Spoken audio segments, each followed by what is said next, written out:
আল্লাহ পাক হযরতে আদম নবী আর হাওয়াকে যখন তিনাদের সাক্ষাৎ হলো, এই সাক্ষাৎটা প্রত্যেকটি তার সন্তানদের মাথায় স্মরণ করিবার জন্য প্রত্যেকটি হাজীদের জন্য আরাফার ময়দানে অবস্থান করা ফরজ করে দিলেন। সুরে বলেন সুবহানাল্লাহ।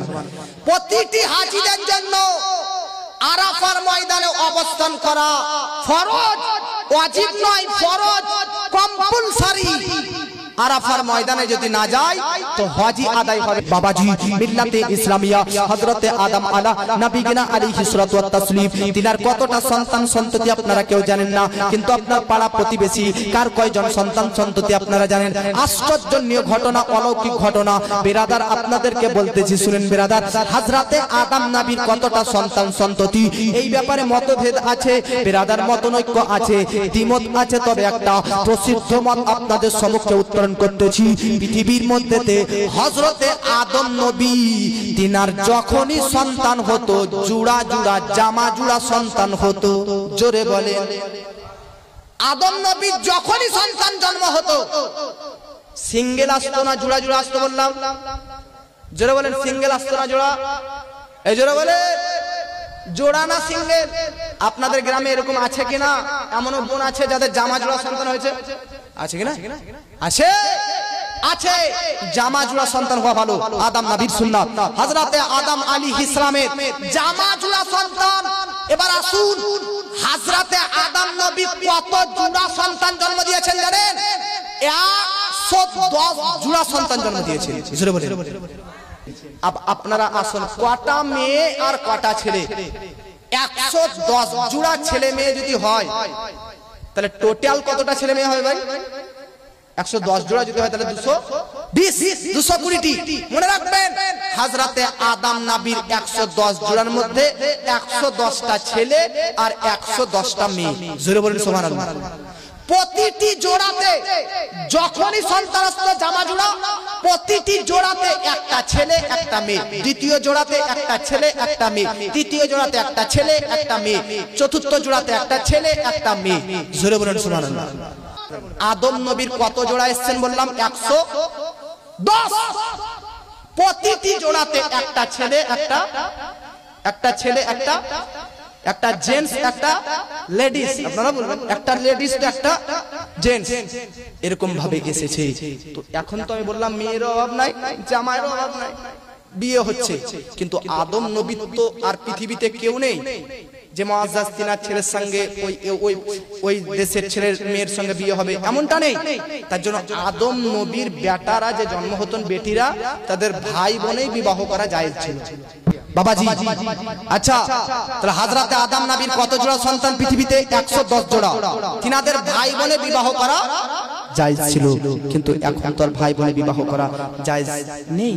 তবে আদম নবীর যে ভাই বোনে বিবাহ করা জায়েজ, তারও কিন্তু একটা পদ্ধতি ছিল। মাইক এখান থেকে দেন না ভাই, এখানে থাকবেন। আবার আমাকে লাগছে যে মুস্তাকবিলে ফিউচারে কিছু আবার প্রবলেম হবে, বসে থাকবেন।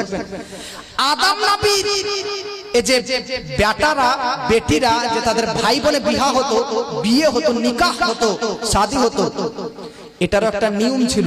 নিয়মটা কি আপনারা শুনলেন হয়তো, যে প্রতি জোড়াতে একটা ছেলে একটা মেয়ে আসতো নাকি? তো যে জোড়াতে ছেলে আর মেয়ে আসতো সে জোড়ার ছেলে মেয়ের সঙ্গে বিবাহ করা হারাম ছিল। প্রথম জোড়াতে ছেলে মেয়ে আসতো, তো প্রথম জোড়া হোক দ্বিতীয় জোড়া হোক, জোড়াতে জোড়াতে যে ছেলে মেয়ে আসতো ওদের সঙ্গে বিবাহ করা হারাম। কিন্তু জায়েজ কেমন ছিল? প্রথম জোড়াতে ছেলে তো দ্বিতীয় জোড়ার মেয়ে, আর দ্বিতীয় জোড়ার মেয়ের সঙ্গে প্রথম জোড়ার ছেলে, তৃতীয় জোড়ার ছেলে তো চতুর্থ জোড়ার মেয়ে, চতুর্থ জোড়ার ছেলে তো তৃতীয় জোড়ার মেয়ে। মানে একটা জোড়ের ছেলে আর পরবর্তী জোড়ার মেয়ে, পরবর্তী জোড়ার ছেলে তো পূর্ববর্তী জোড়ার মেয়ে, এরকম করে বিয়ে হতো। আপনারা বুঝতে পারলেন মশলাটা?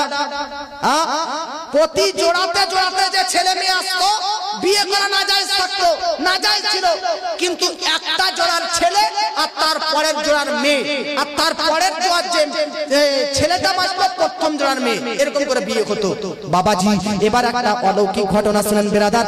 110 জোড়া সন্তান জন্মগ্রহণ করেছে বেরাদার। আপনারা এতক্ষণ পর্যন্ত এটাই শুনলেন, কিন্তু জানেন বেরাদার 110 জোড়া পৃথিবীর মধ্যে সন্তান এসেছে। পৃথিবীর মধ্যে 110 জোড়া এদিক যদি কনভার্ট করা হয়, প্রত্যেকটি জোড়ার পরবর্তী জোড়ার ছেলে মেয়ের সঙ্গে যদি বিয়ে হয়, তাহলে 110 জোড়া ছেলের সঙ্গে 110 জোড়া ছেলে মেয়ের মধ্যে 110টা ছেলে 110টা মেয়ের বিবাহ হয়ে গেল। বাস ফিনিশ, বাস খাল্লাস, শেষ হয়ে গেল। কিন্তু আগেও কথা আছে জানেন বেরাদার। আগে কি জানেন বেরাদার? আগে হচ্ছে সেটাই যে হযরতে আদম নবীর আর 111 নম্বরে জোড়া নয় বেরাদার, একজন সিঙ্গেল পিস একটাই ছেলে এসেছে। জোরে বলেন। তাহলে কি মাইন্ডে এসলো? 110 জোড়া ছেলে, তো 110 জোড়া ছেলে এবং মেয়ে, 110টা ছেলে 110টা মেয়ের সঙ্গে তো বিয়ে হয়ে গেল। বাস ফিনিশ। 220 টা এদিকে রাখেন। কিন্তু এই যে একটাই সিঙ্গেল পিস আসলো, ইনার নাম জানেন? যিনি সিঙ্গেলে এসেছেন, একাই এসেছেন, কোন বোনের সঙ্গে আসেনি, একাই এসেছে। আর ওর পরে আর কোন বোনও জন্ম নেয়নি, একাই উনি শেষ। উনার নাম হচ্ছে হযরতে শীশ আলাইহিস সালাম। জোরে বলে।